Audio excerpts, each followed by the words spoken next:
How many ghost stories do you know? Have you actually worked out the pattern in all these stories?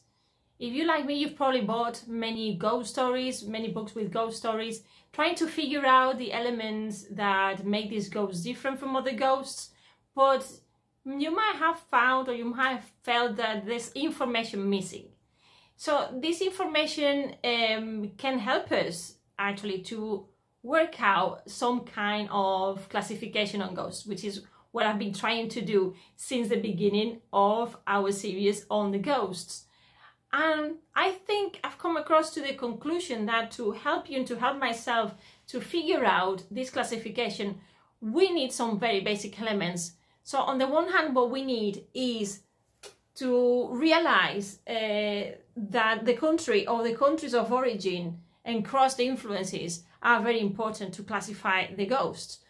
But also the historical moment when the ghosts first appear, it's a basic piece of information. Not only that, how they have evolved over time is something that is going to give us a lot of information about this classification, and also which ones have made it into literature. So as you can see, these four elements can actually fit into basic concepts: folklore and urban legends. So this is what we're going to talk about today. We're going to see the differences between folklore and urban legends to actually make sure that we cover all those four areas I've just mentioned, to be able to then classify how many types of ghosts there are. By analyzing the folklore and urban legends, we're going to see very clear the type of ghosts that we have in front of us and how to classify them. So if you're ready for this journey, you're ready for this video, this information is going to blow your mind. Again, as always, pen and paper, and let's start with the lesson today.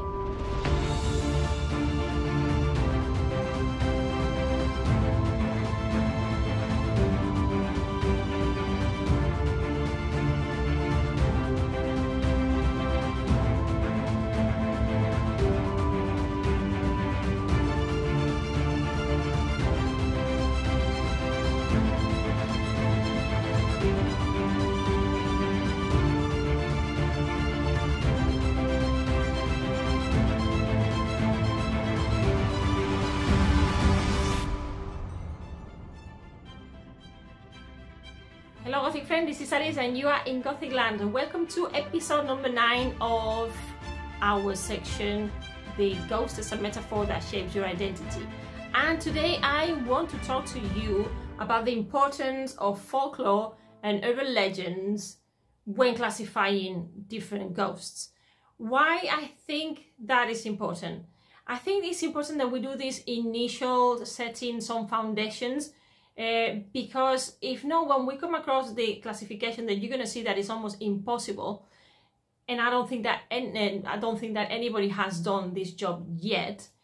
You're going to realize that without this information, it's going to be very difficult. It's going to be a very hard job to actually do this classification. And as I'm going to give you all the descriptions, the definitions, and the resources, you're going to realize why this is so. But before we go into the episode, remember that you have always I give you some free information. So what you have here is a free downloadable that will actually help you with your journey. So what you have here is a PDF called Critical Thinking and the Analysis of Your Expectations. With this product, with this PDF, what I do is I help you through be in charge of all the areas of your life while building your project. And that project doesn't matter if it's actually a life project, is because you just want to learn more about the Gothic, or if it's because you're going to start setting your own business and you have a lot of dark spaces that you're not really very sure about it. And what I do is actually help you. If you go to gothicalis.com, you can download this document that takes you through by asking you critical thinking questions. I take you through all those pain points of your life, and I'm not just talking about your life in general, but the different areas in your life, because projects actually are made up of different parts and we cannot neglect them, because by neglecting those parts, you're neglecting actually your project and your needs and yourself. So In today's episode, I want to take you through these versus something else, yeah, folklore versus urban legends, because when I was talking about ghosts in the past in another video, and this was going back last year, I did this program on supernatural with my sister, and its program is here in the channel if you want to have a look. It's called Hablando con la Sis, about supernatural. Is in part 2. We were actually starting to classify all the creatures that appear in the series, and one of the creatures, one of these characters, were actually ghosts. And by analyzing and trying to bring to this chat, to bring some clarity about the different types of ghosts that appear in the series, we realized a lot of things. We realized that actually the folklore and the urban legend is so important in this series. And then when you think about it, this is important not just in this series, in the supernatural series, but it's actually important in any series, in any story of the ghost. So at that time I was already starting to work on this list of ghosts, but it's a very, very long journey. But what we're going to do today is actually by going into the definitions, you're going to figure out, you're going to see the important elements, you're going to see the relevance of doing this job this way, and you're going to realize that probably nobody has done this before, not the way that I'm going to tell you, I'm going to talk to you about. And as always, the important things and the important activity to do is first look at the definitions. So why don't we start with folklore? Let's go. This is a bit of a session. Today is a bit like a class. So how do we describe folklore and what is it made of? So for folklore, we have that it's a word made of two parts. On the one hand, we have folk, meaning people and race. And then we have the word lore, which means teaching, doctrine, and learning. And this is something that you can find in the Oxford Dictionary English etymology, and this is actually etymology, which is this one that I always make reference to, okay? So the Oxford Dictionary of English etymology, right? But not only that, if we continue reading, we have the following. We have that if you go to www.sciencedirect.com, in that page they tell you that this term was first coined by the antiquarian and writer William John Thoms in 1846. And there is a very interesting fact here, and is that he was a follower of the Brothers Grimm. So this is very important information, because you already seen there that we have the influence of Victorian times, then we have the Grimm brothers, who actually created a lot of stories that were not as nice as what we have nowadays. In fact, the original fairy tales were very, very cruel. But this is a very important piece of information for what we're going to be talking about today. If we keep reading on the description of Wikipedia, and I went to Wikipedia today because in this sense, it's the one place that has a lot of very useful information that if you cross-check it and then you try to figure out the original sources, it's accurate. So what I have done is I've taken the main part, the main information. Some of it is a little bit adapted to not have repetitions, but this is super important what Wikipedia says in this part, in this moment that I want to read to you now. So what do we have is that folklore is a body, and I have highlighted the main words here for you to draw your attention there. So it's a body of culture shared by a particular group of people. It encompasses the traditions common to that culture, subculture, or group. This includes oral traditions such as tales, legends, proverbs, and jokes. They also include material culture, ranging from traditional building styles to handmade toys common to the group. Folklore also includes customary lore, taking actions for folk beliefs, the forms and rituals of celebrations such as Christmas and weddings, folk dances, and initiation to rites. Imagine, if you've been paying attention, all the vocabulary that is so key in this slide. I mean, we could just go and start analyzing and looking for the original definition and the etymological origin of each of these words, which, even though I'm very tempted, I'm not going to do today because I think it will actually kill me or switch off completely. But it's very important that we have highlighted these elements because these are the elements that are going to keep appearing in our stories. They're going to keep appearing in the ghost stories, and they're going to keep appearing in our conversation that we're having here today. But there's more to that definition. There's still more information that is crucial for our future classification of ghosts. And it goes like this. So folklore generally refers to cultural expressions such as narratives, more vocabulary for us, jokes, as we saw before, beliefs, proverbs, legends, myths, music, songs, dances, costumes, food and festivals, through which individuals and groups shape and disseminate a shared identity. Look at the word identity. We cannot ignore identity. We have been talking about this. It goes as a metaphor to identify, to talk about our identity. So this is crucial, you see, and it just appears in this description. So let's go back to the slide again, and the second part says, its interest emerged primarily out of the romantic nationalism, going back again to our time, of the early 19th century, Gothic times, as you know. Enthusiastic intellectuals, amateurs, and artists started to collect different kinds of folklore material in order to be able to study various aspects of the folk and folk life. And this is actually from sciencedirect.com. So you see, there are different sources, and there's a lot about folklore. There were a lot of people involved in folklore and investigating it, and it's super interesting to see what we're going to read now.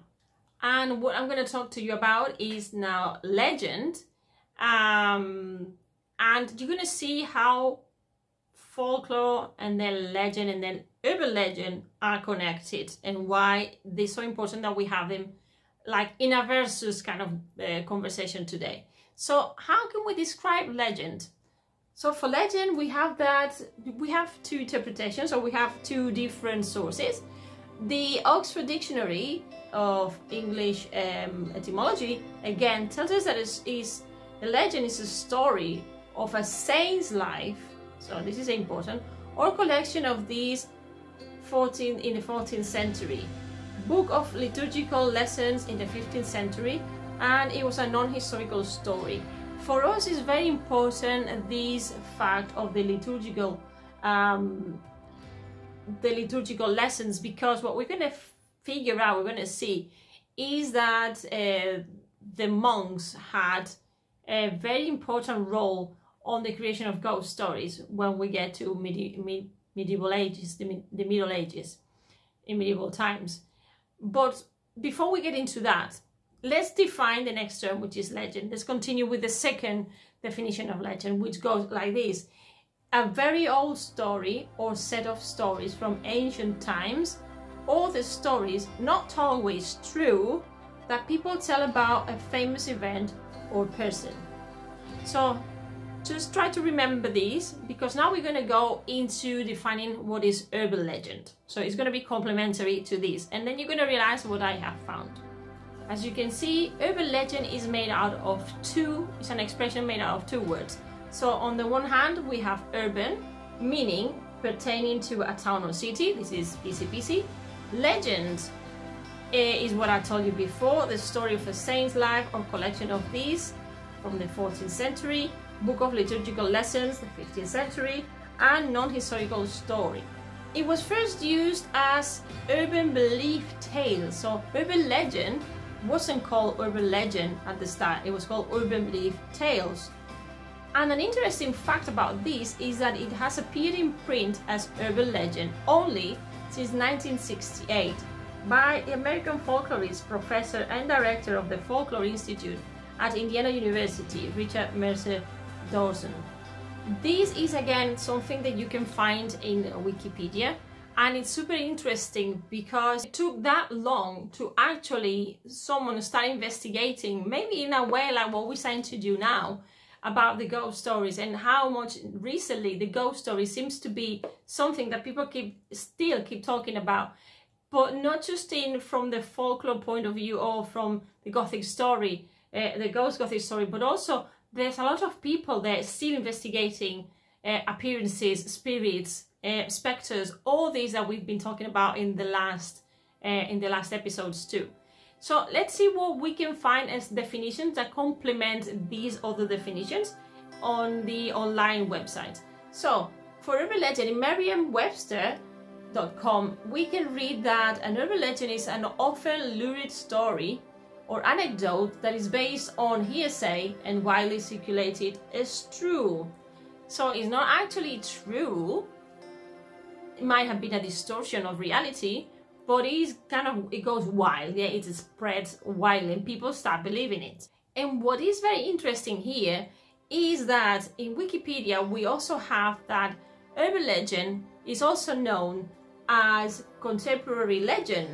So this is how we kind of started, or now is being used. I mean, I know more the urban legend term, but this is another one. So this is a genre of folklore comprising stories circulated as true. It doesn't mean that they are true, but they are considered true, especially as having happened to a friend of a friend or family member, often with horrifying or humorous elements, which is a little bit shocking, but okay, yes, we can find that as an urban legend as well.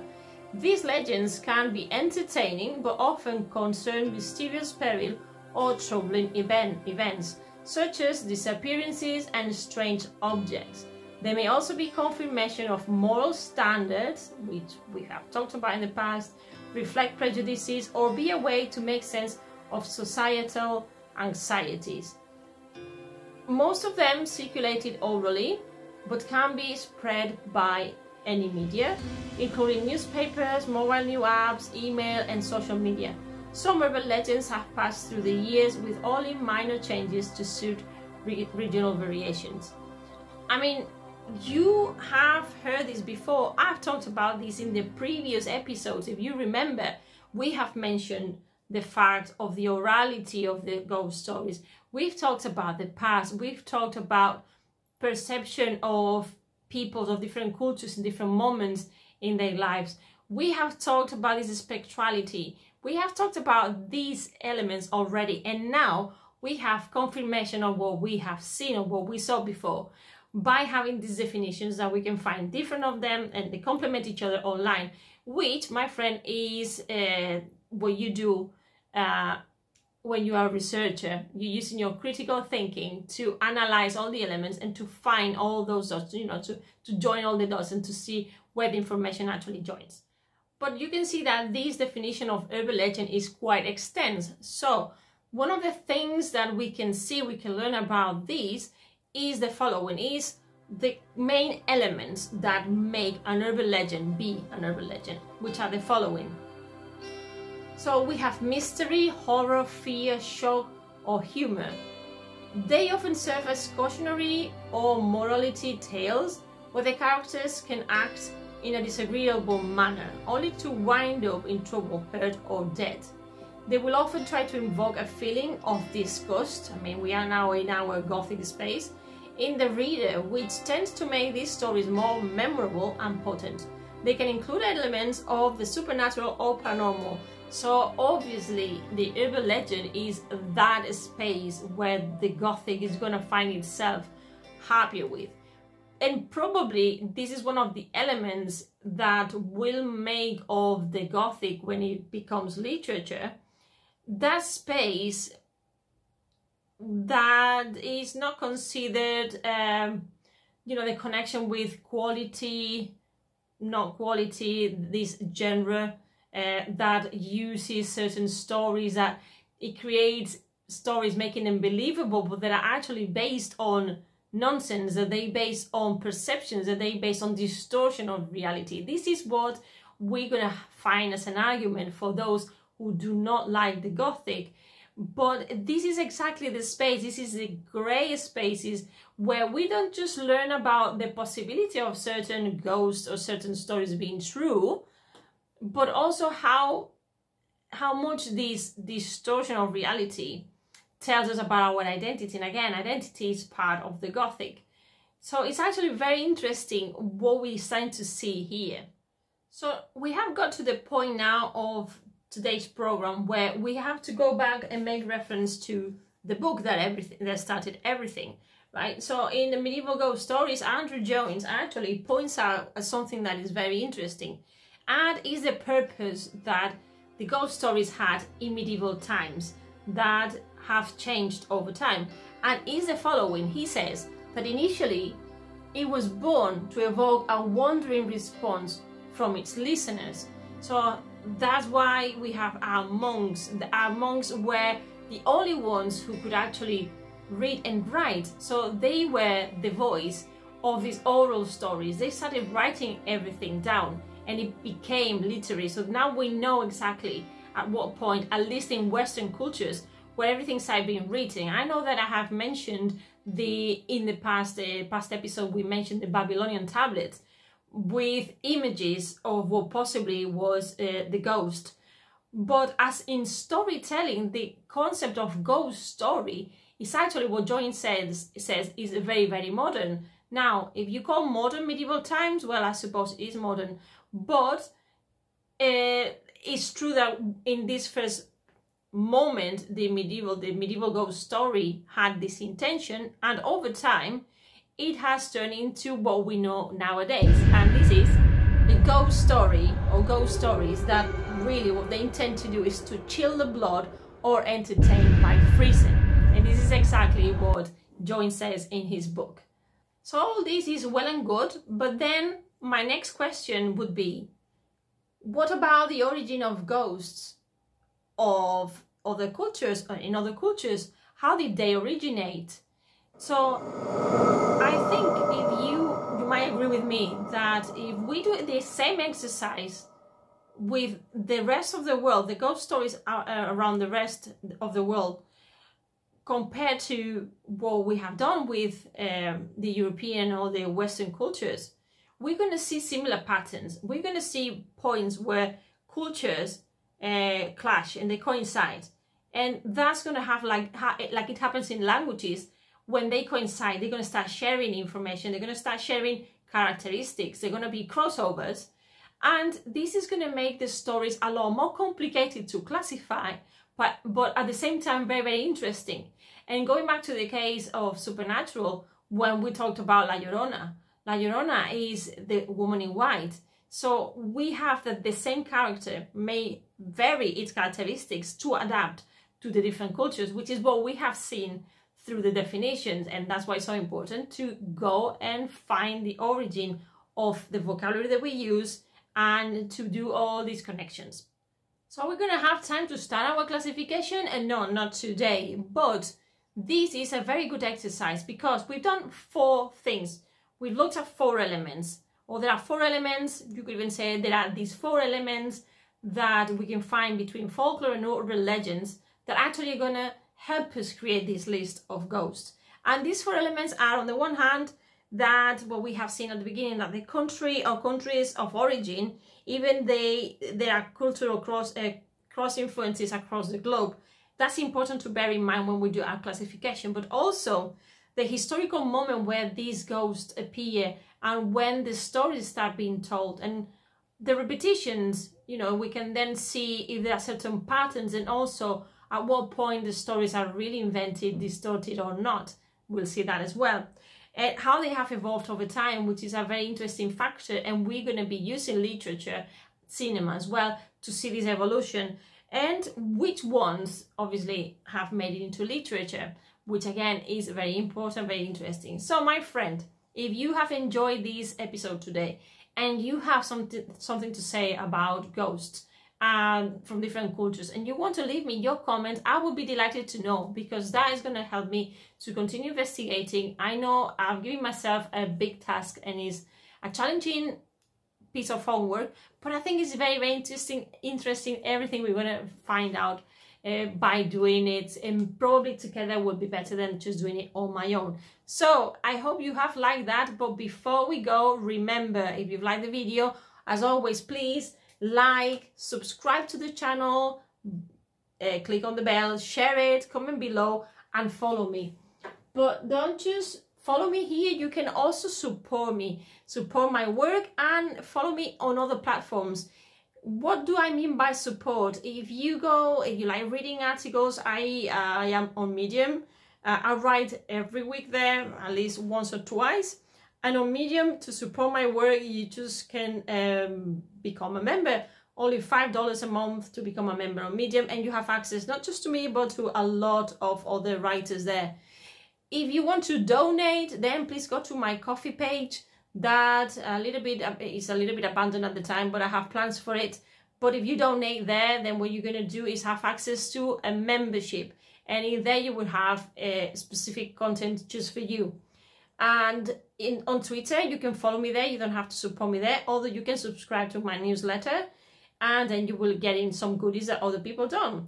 On Facebook, you can find me there too, Alice in Gothic Land, and you will see there everything that I do. You'll see it posted. On Instagram, I don't have much of a presence, but every so often there are some news here and there. And if this is the first time that you come and visit this channel, you come here, please let me introduce myself. My name is Alice. My brand is called Alice in Gothic Land, and what I do, as well as give you a lot of information about the Gothic, is to use the elements of the Gothic to help people with their life projects. Sometimes it's because you need guidance, sometimes it's because you don't see the light at the end of the tunnel and you need to see it.